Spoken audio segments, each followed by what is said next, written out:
Jonathan was the oldest son of the first king of Israel, King Saul. Jonathan was a mighty warrior. He'd been trained to become the next king when his father died.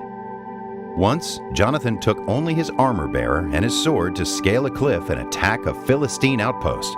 They killed 20 soldiers. God sent the Philistine army into chaos, which allowed King Saul to attack and achieve a great victory. Saul had commanded his army not to eat anything until they won the victory by the end of the day.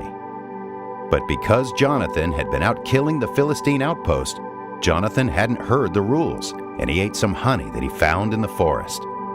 When Saul found out what Jonathan did, he prepared to kill his son for breaking the rules. However, the rest of the army interceded for him, so Saul spared his life. King Saul has big psychological issues. He could be depressed for days and often become violent and afraid. Whenever a young shepherd boy named David came to sing and play his harp for the king, Saul would find relief.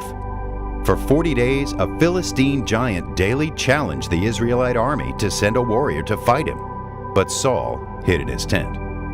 One day, David was at camp visiting and saw Goliath, who was over 9 feet tall. David volunteered to fight with only his slingshot and some stones. After he won, King Saul brought him to the palace to live with the royal family and become one of his warriors. Jonathan and David became close friends.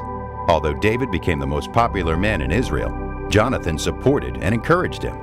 But King Saul became more and more jealous, telling Jonathan that David would take the throne away from them. Twice he tried to kill David with a spear while he was playing the harp.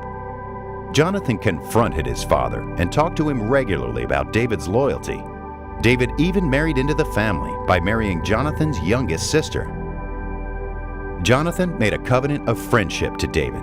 He gave him his royal robe, his tunic, his sword, his belt, and his bow. Jonathan promised David that he would be king, and he promised to support him as his second in command.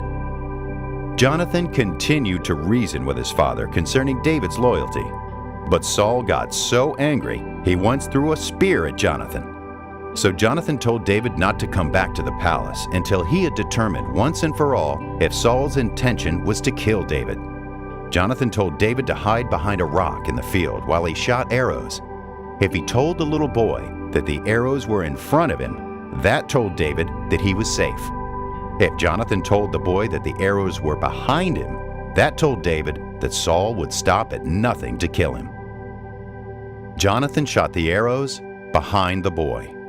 Then Jonathan and David came out and hugged and cried. They promised that live or die, they would take care of each other's families forever.